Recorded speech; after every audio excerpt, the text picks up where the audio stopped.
Il faut dire que par rapport aux éléphants blancs dans le pays, avant l'avènement de la rupture, ça se constatait beaucoup plus. Mais maintenant, on a constaté que les projets, ils arrivent à achever. Ils arrivent à achever, mais ça dit qu'il n'y a plus d'éléphants blancs. La première des choses qu'il faut dire, il faut noter que les éléphants blancs, dans tout temps, sont abandonnés.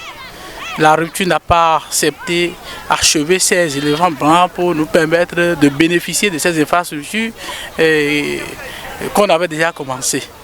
Et l'autre chose, par rapport aux éléphants blancs de la période de rupture, il faut dire que s'il y a un projet qui n'est pas allé à terme, eux, ils s'engagent à corriger ou bien ils poursuivent alors ces acteurs qui abandonnent ces sujets-là pour des raisons qu'on ignore souvent.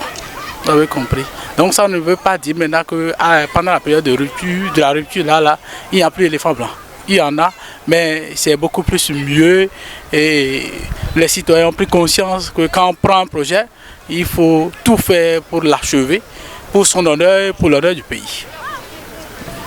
Quel est l'impact de ces éléphants blancs-là dans notre développement et quelle est la nécessité de lutter contre eux? Bon, il faut dire d'abord que s'il y a éléphant blanc, même si on engage un projet, on ne finit pas, on ne profite pas de ça. Donc en réalité, quand il y a d'éléphants blancs, le pays n'évolue pas.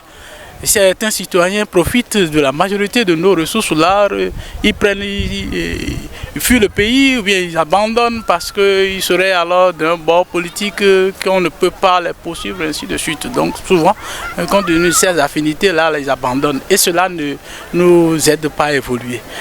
L'autre chose, si éventuellement on a pris conscience qu'il ne faut pas abandonner ces projets, ça nous permet d'évoluer beaucoup plus et l'aspect d'injustice où c'est l'autre, quand il prend là, il ne va pas finir, je vais tout faire pour prendre et tirer ma part dedans là, on va finir avec ça et concentrer nos moyens là pour assurer notre développement à nous.